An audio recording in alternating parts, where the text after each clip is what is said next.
June. Hey, good to see. How was everybody's Thanksgiving? Nice.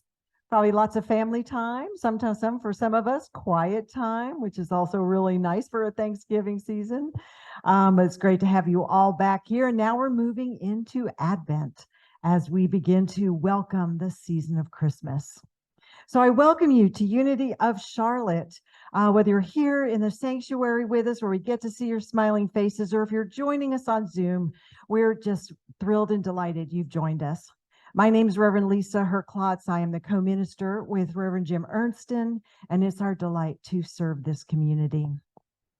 I invite you now to share our mission statement. If you would read that together with me. Unity of Charlotte is the place where we nurture a deep and mature experience of God through the practice of unity principles.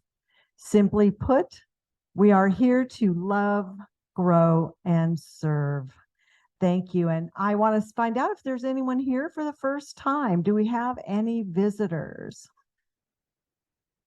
One visitor over here. Welcome, Edward. Is it Edward? We're so glad you're here. Let's give him a warm welcome. And if you're the first time visitor on Zoom and you'd like more information, and Edward, I'll make sure we'll get you a visitor's packet. It'll tell you a little bit more about who we are as Unity of Charlotte.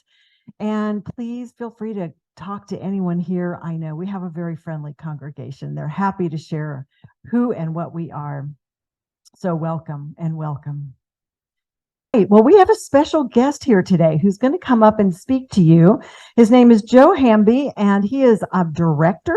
What would your director of Roof Above, director of education, community education of Roof Above, which many of you know has been supported through volunteer services of Michael and Mary Brown.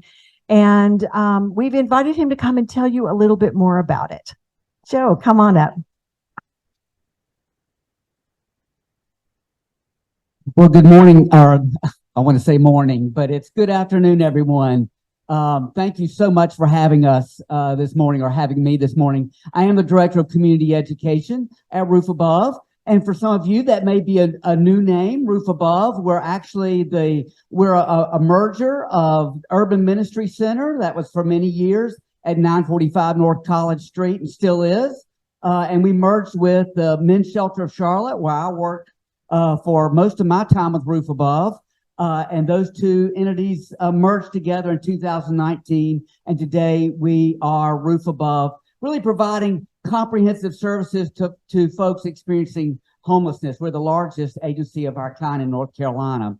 Well, on behalf of our CEO, Liz Clayson Kelly, I do want to thank you for your support of Roof Above. I know you are with us in person every month, diversifying.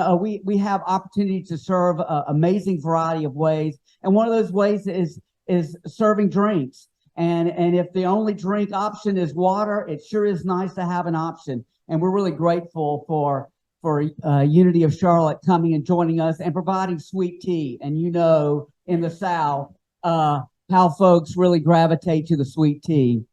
Well, in the season of Christmas lights and cheer, the unfulfilled longing, the hopelessness, the devastation, the devastating isolation that our unhoused neighbors experience is profound. It's profound. These December days, we sense the urgency of our mission more than ever, a mission to ensure that everyone, without condition, has a safe, affordable roof above their head. Everyone. A roof above, we believe that homelessness is solvable. It's not an inevitable reality. It's not intractable. And the solution to homelessness is affordable housing. So I want to quickly update you and very quickly update you on our housing efforts. Right in the middle of COVID, we purchased a 341 unit apartment community, Hill Rock Estates, that preserves affordable housing for families that otherwise would have been priced out of the market.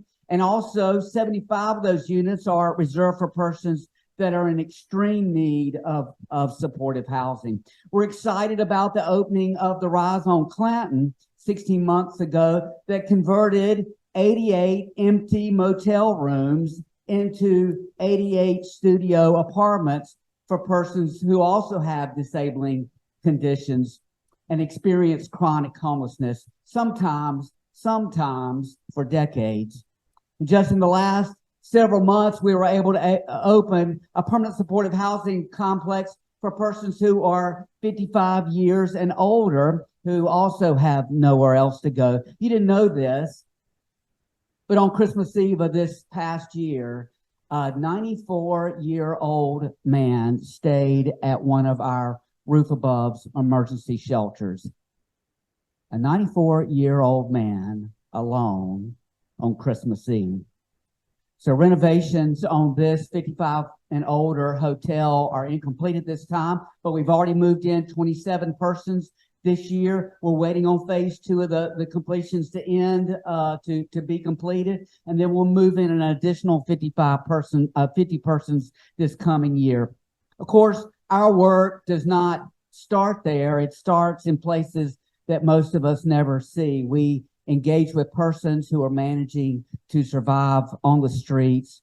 And so we'll be announcing more good news. We'll be announcing in just a week or so an innovative corporate partnership that's going to dramatically expand our services, our street outreach efforts to those who are living on the streets, and hopefully begin to end their homelessness as well. Well, that's a lot of good news in a few short minutes. I just want to thank you. Thank you for sharing with us, for being on the move with us, and also thank you for joining us and treating our neighbors experiencing homelessness not as problems to be solved, but as people to be loved. We are so deeply grateful for your partnership. Thank you.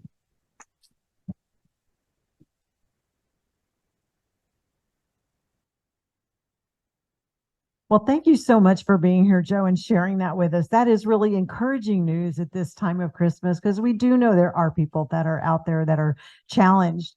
And it's so encouraging to know there are organizations out there that are providing these services. And what a beautiful vision.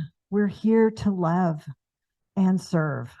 So thank you very much. And also to Michael and Mary for all, I know they've been there for years supporting that. If you want to know any more about Roof Above, oh, thank you. Thank you.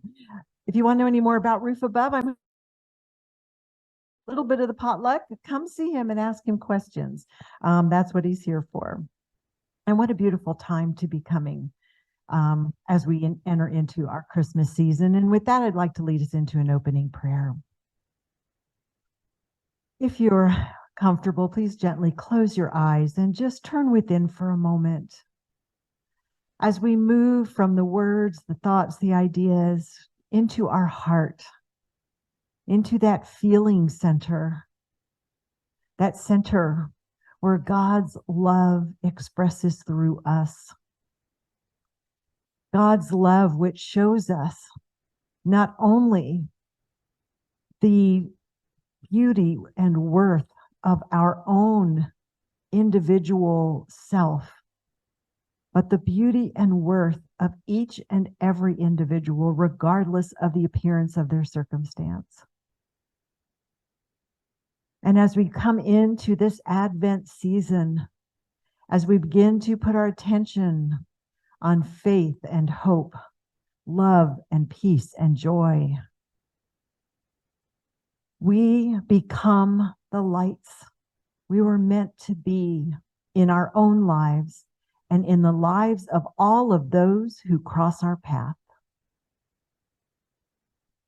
And knowing God as our source, Christ as our consciousness, and love as our action, we say thank you, and so it is. Amen. Please join together as we say our unity prayer of oneness. There is one presence and one power in my life and universe, God the good omnipotence. And now I open the space up for just a moment or two to speak aloud a name of someone you are holding in prayer and would like to lift in spirit.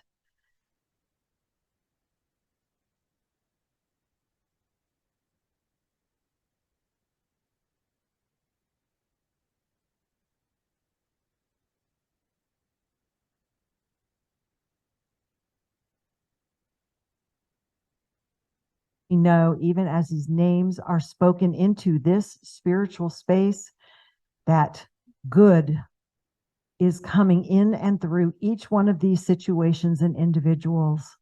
For God is our source, ever present and ever working and expressing through us.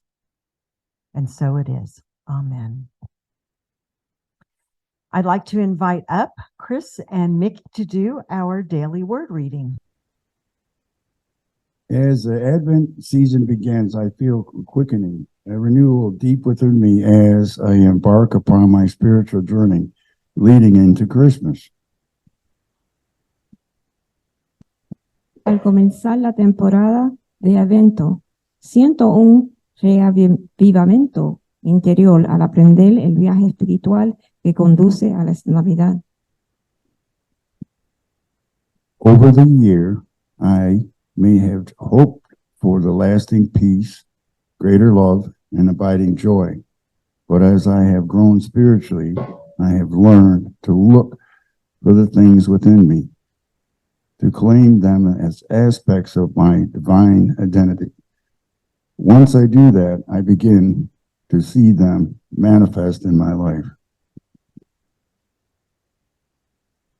Durante el año es posible que haya esperado más amor, paz o gozo perdurables. Sin embargo, a la medida que he crecido espiritualmente, he aprendido a buscar esas cualidades en mí para reclamarlas como aspectos de mi identidad divina.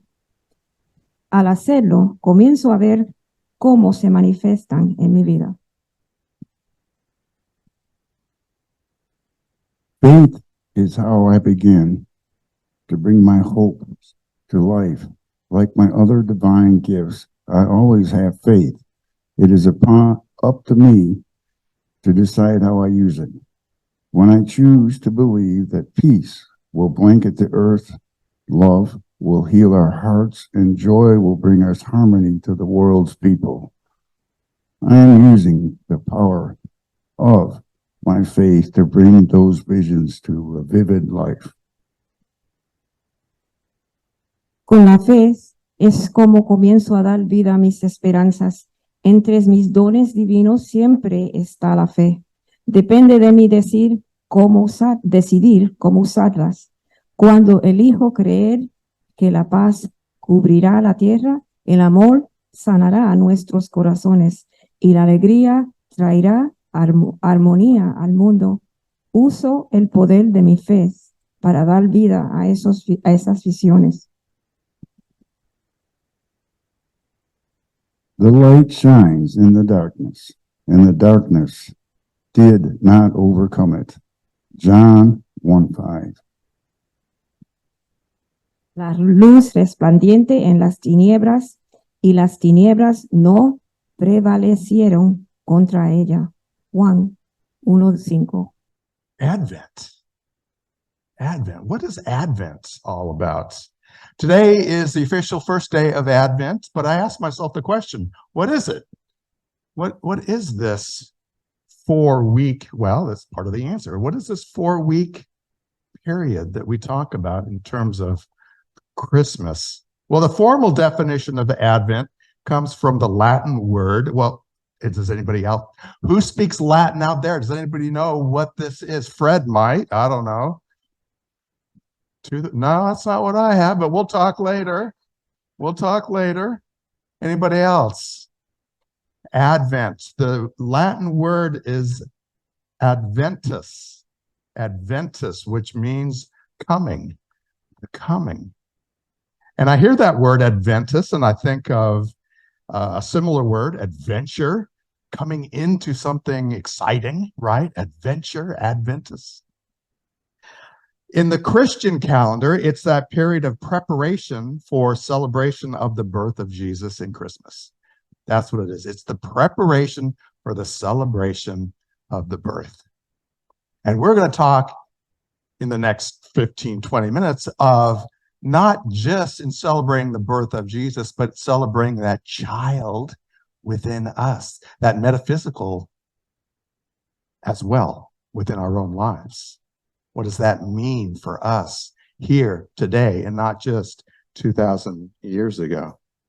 We have, or this talk that I'm giving today, a lot of the concepts are coming out of this Advent booklet that we will hopefully be giving out next week. We're hoping that it will arrive in time. Or you can get it online yourself. I'm going to say the reindeers will deliver it. I don't know. I'm just goofing around. But it will be available soon, or you can order it yourself. It's free if you do it yourself. The Advent season is all about reflecting and preparing our hearts and minds for Jesus's birth into this world that we live in now. It's not just about what happened in the past. Advent is for us here and now as well. Each one of us personally. It's a time for faith communities as well to remember through prayer and reflection, special music like we heard today from Claire Vanderkramer. It's celebrated through the act of giving like we did yesterday, or that we will have a chance to give to this community as well in this season. These are all ways in which faith communities remember Advent and the meaning of Jesus's birth. Like I said, Advent is a 4-week session, leading that calendar in anticipation of the arrival. Arrival is that word that we're using here today. Christians from many backgrounds celebrate this time with rituals, with reflections on hope, faith. We're going to talk about hope and faith today, but also peace, love, and joy. And we're going to see that these concepts, these attributes progress up until Christmas. Reverend Lisa's going to speak to the idea of peace next week and how that metaphysically affects our lives as well. And while some of these practices look different in the different faith traditions out there, they all start with the same thing in terms of Advent, of filling our hearts with hope. That's where it starts. No matter what church, no matter what faith tradition, it's all about, it starts with, I should say, hope. And that's what we're going to talk about today. It's a time to reflect on the unexpected nature of Jesus's humble birth and the anticipation of going deeper into the messages that he left us with. As a child, Advent can be simple. It can be a simple and fun tradition because we know as a child it's leading up to Christmas morning, and we can use that same feeling of anticipation today as well as adults. That anticipation that we can have as well. But usually as adults in this Advent season, it's that experience of meditation, of prayer, that helps us celebrate. And again, through a time of anticipation. I like that word. It's a coming into place. It's an arrival of something important. That's what Advent is. So we have hope and faith this week, and that's what we're going to talk about, hope and faith this week. Reverend Lisa is going to talk about peace. She's going to speak to that idea next week. The week after is love. And that fourth week will be joy as we move closer and closer into Christmas. It's the essence of spiritual preparation for ourselves. a spiritual preparation. It's a journey that we're on over the next 4 weeks. Think of it that way as well. In unity, it's a beginning. Today is that first week within Advent, and it's a beginning leading up to our own metaphysical Christmas story. And we've all heard the Christmas story, the wise men, the shepherds, all those. We take those concepts and apply those metaphysically into our life for the lessons that we learn and the lessons that we apply in our own lives. That's what we're going to do over the next few weeks in terms of Advent, applying the Christmas story into our own lives. It's not just something to be recited every year. And we pretty much have that memorized, right? That Christmas story. But the trick is taking it deeper. That divine child born into us is one of those concepts that we can think about as well. That's that metaphysical interpretation. It's that unlimited potential within each one of us that we also see in the eyes of a baby.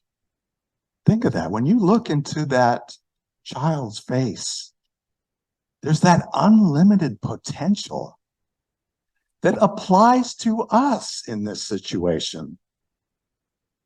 So let it move into your own life as well. In Advent, we also have a ritual that we participate in, and we have these Advent candles here today. With that start of our journey into Advent and into Christmas, today we're going to light our first Advent candle. Each Sunday, we will light one more candle as well into that as we prepare ourselves again for that story of the birth of Jesus, or sometimes we'll say the birth of the Christ Spirit within ourselves, within our heart as well. It represents the completeness of our lives, these candles. It represents the divinity with us. We move through these attributes as hope, faith, peace, love, and joy, ultimately to that fullness of divine spirit, or what we call Christ within. So it's all leading up to that realization of the Christ within our hearts, within our lives, within our world as well. So that first candle represents hope and faith. As we light that candle of hope and faith, it awakens a spiritual awareness that we apply in our lives, that remembrance that we have. It's that gift of Christ within.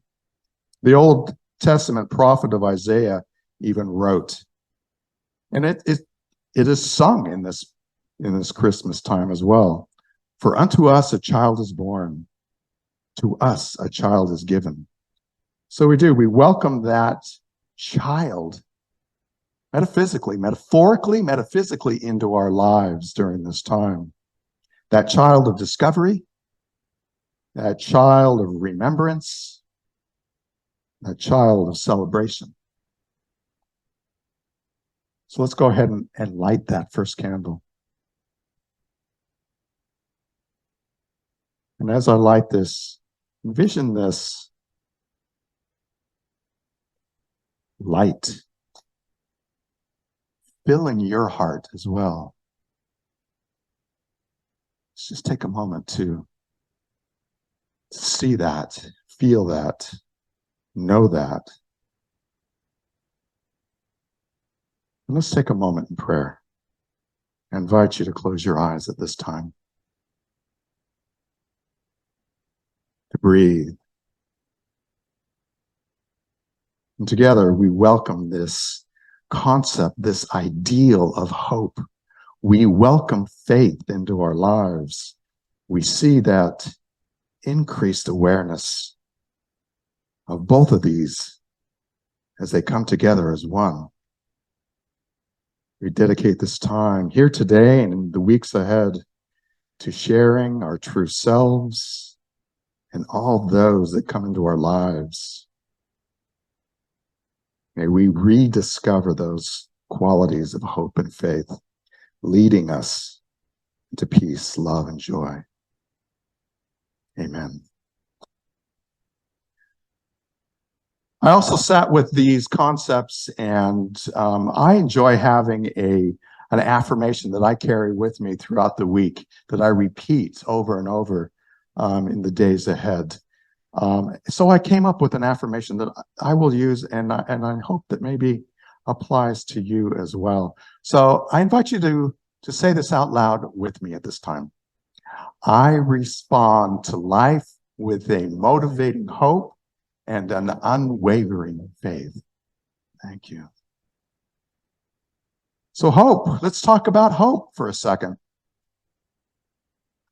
We start with an innocent belief that something is so. An innocent belief that something is so. That's hope. Think about that. An innocent belief that something is so. That's what we're talking about in terms of hope.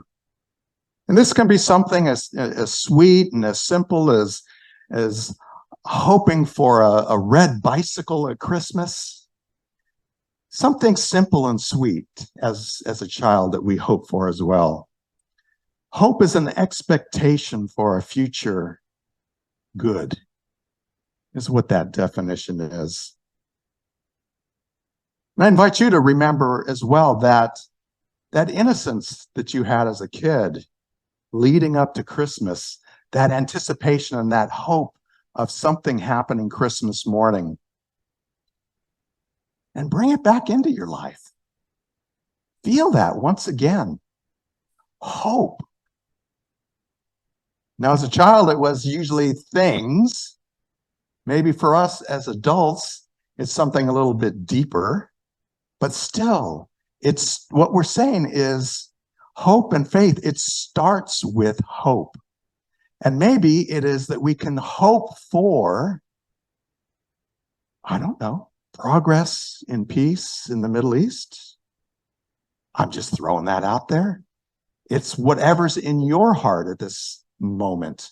What is it that you want to give hope to?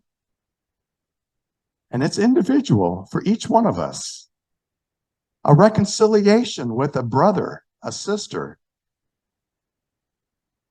Identify what that hope is within your own life. And with that hope, allow there to be a sense of wonder, a sense of mystery. We've already spoken to the idea of anticipation and expectation. But again, maybe that hope has a deeper meaning this season that we can also get in touch with.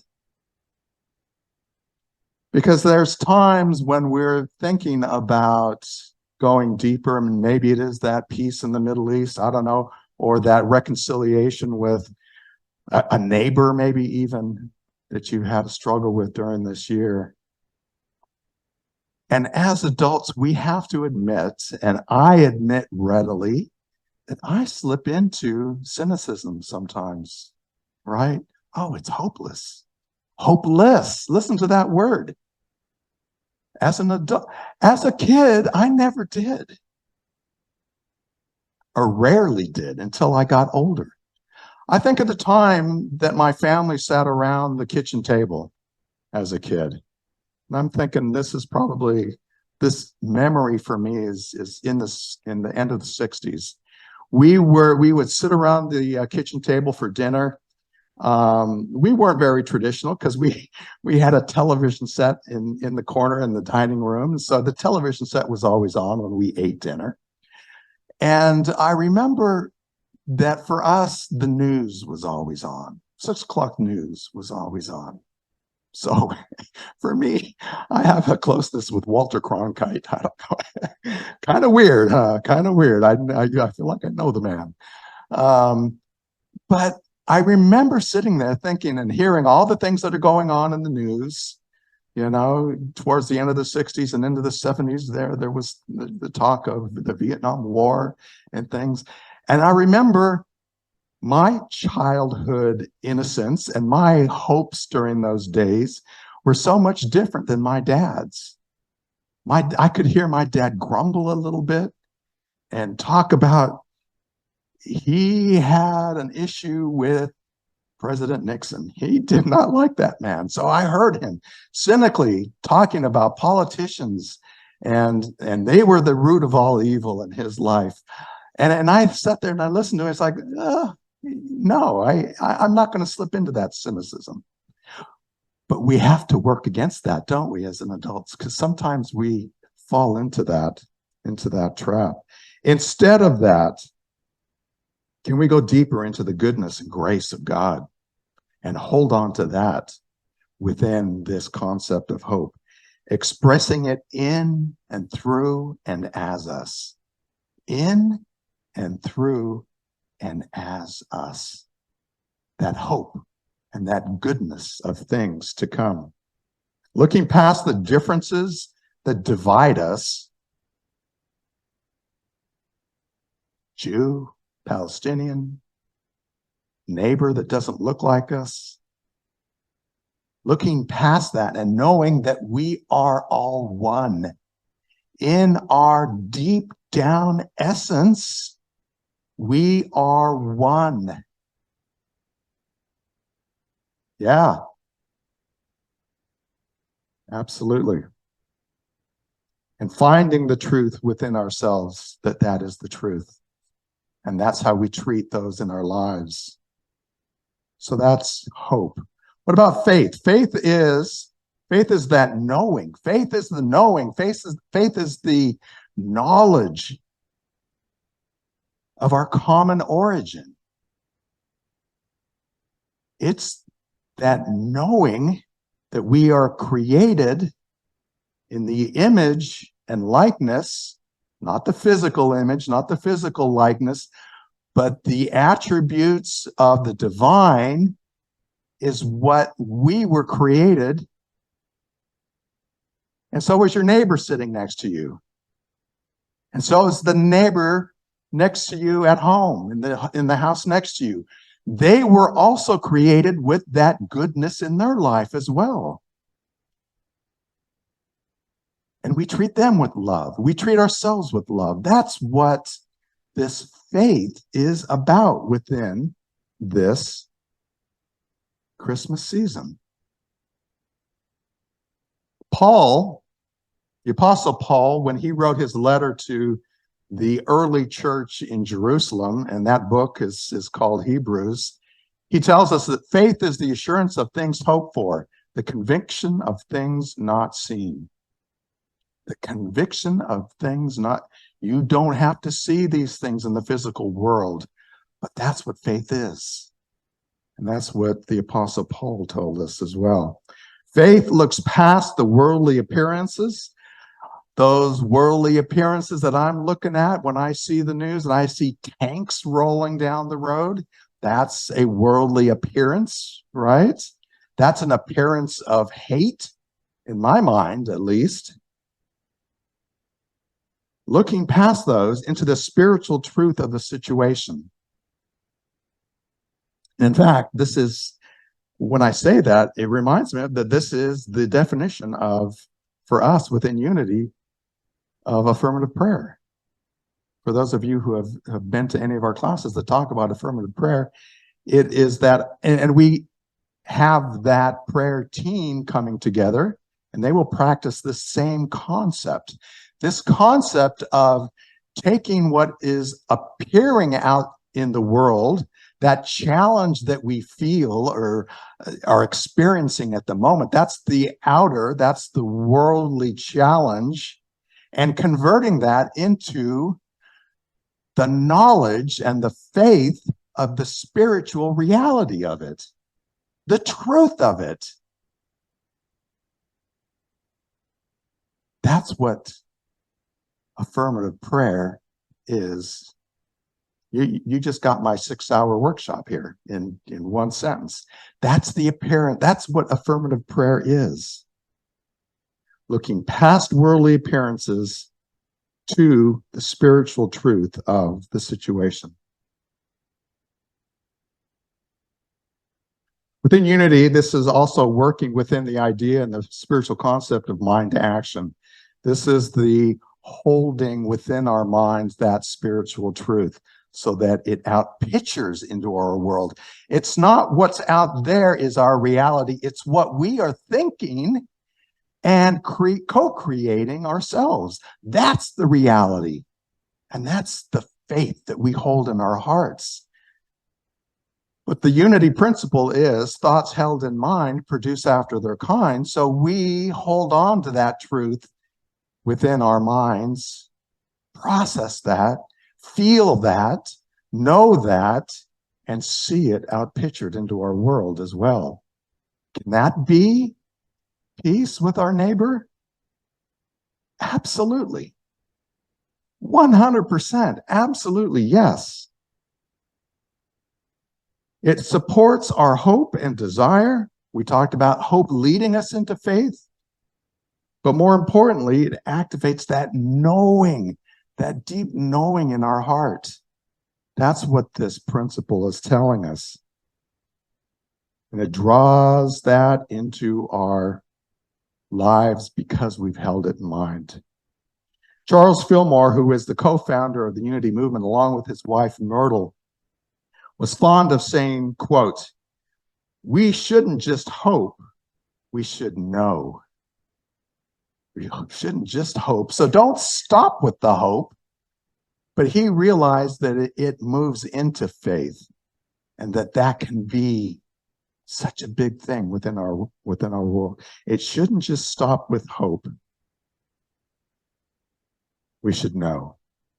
And of course, this is what we call our third basic unity principle. And Jesus talked about it in Matthew. According to your faith, let it be done.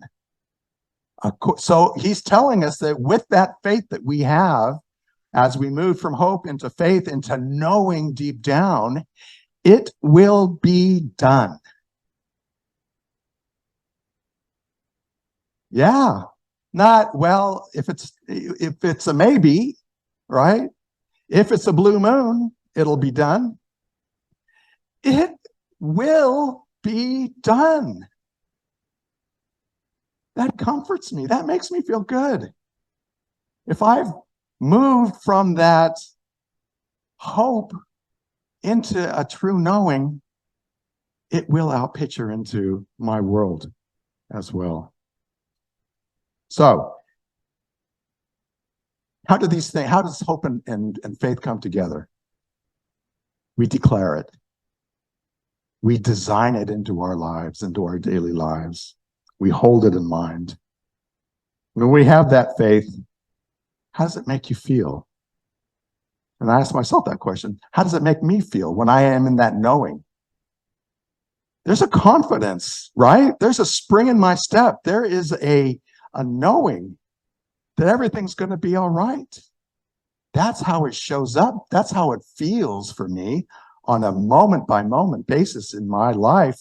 When I've allowed myself to get to that point, when I've held that thought in my mind and start to see it manifesting in my world, I feel good. I feel peace. I experience harmony in my life. And honestly, I don't always get there. I don't always feel that, but that's where I want to be. That's my aspiration. That's my hope, is that I can be there more and more often. For nothing will be impossible. The writers of Luke tell us. So it will be. It will be done, is what it said. And nothing's impossible. Nothing you can think of is impossible. That kind of blows my mind, doesn't it? Nothing you can think of is impossible. Of course, we have to go through the steps. We have to go through the hope. We have to go through the faith.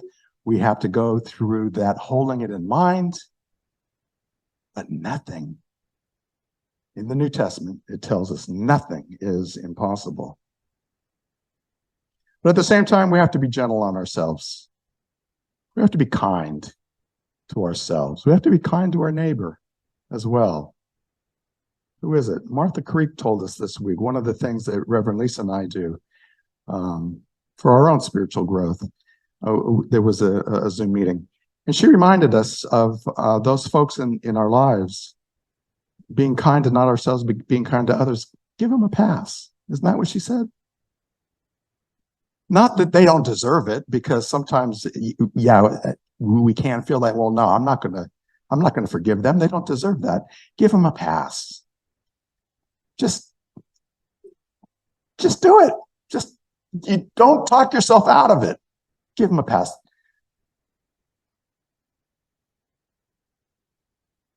Give them a pass. What else can I say? Give them a pass.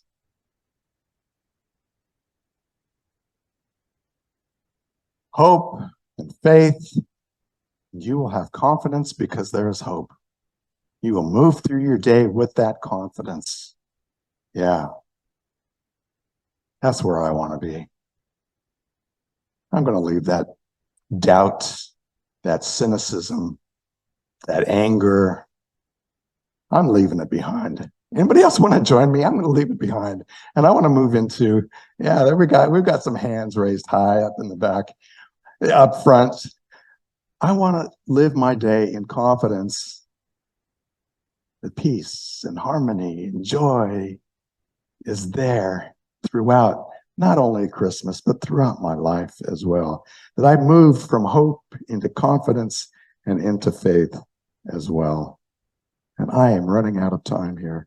Doesn't that sound confident? Or doesn't that sound, yeah, I usually say that around now. I'm running out of time. I've got so much more I want to say, but let's move into a meditation instead.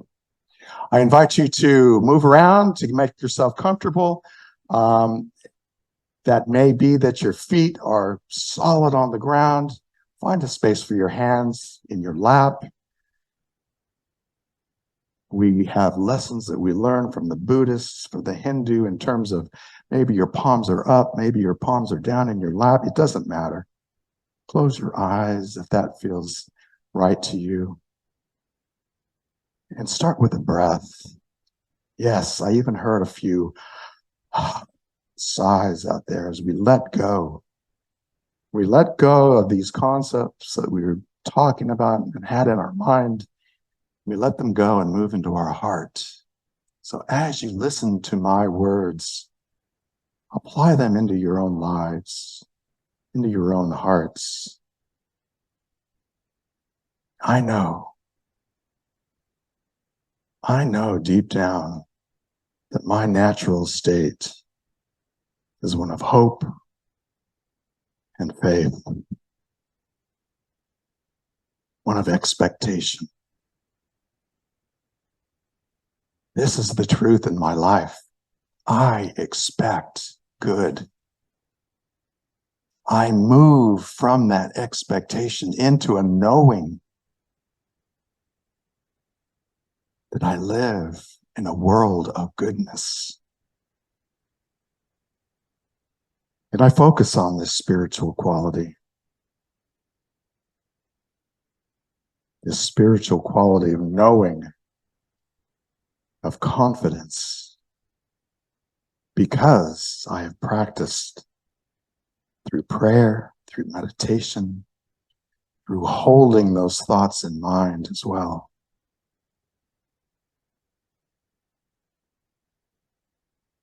I bring this into my consciousness whenever I need it, on an hourly basis, maybe throughout my day. But whenever I feel challenged,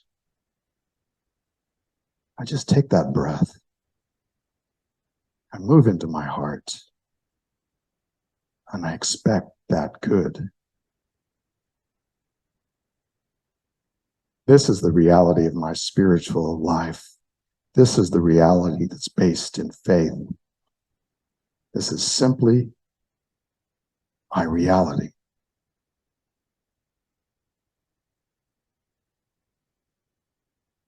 We take just a moment in silence.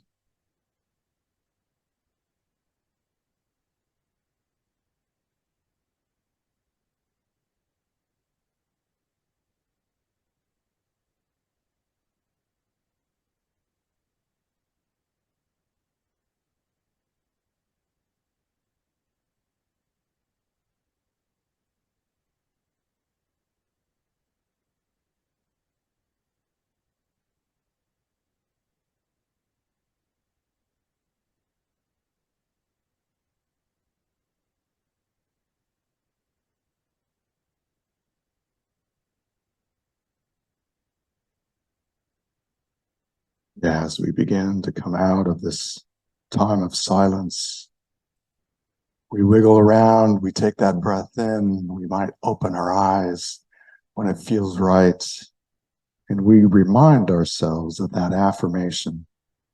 I respond to life with a motivating hope and an unwavering faith. Namaste. I just want to say this has been such an amazing year for Reverend Jim and I. You know, we've just hit our 1 year anniversary right around Thanksgiving, being here in your spiritual community, and so many amazing things have happened. And I'm so looking forward to celebrating together with you this holiday season and welcoming in the next year, which is going to be so exciting. And now we move into the offertory part of our service, because we know that as we give, we receive. And it's that spark of hope and faith that we hold as we continue to be the light in this community. And it's through your generous giving that we get to continue to be here. So please join with me in our offertory, our prosperity blessing. There we go. I'm on the offertory line. All right. Joyously, I give this gift, knowing the divine presence blesses and multiplies all that I am, all that I have, all that I give, and all that I receive. Thank you, God. And now I invite you to join in the prayer for protection. The light of God surrounds us. We are light. The love of God enfolds us. We are love. The power of God protects us. We are power. The presence of God watches over us. We are presence. Wherever we are, God is, and all is well.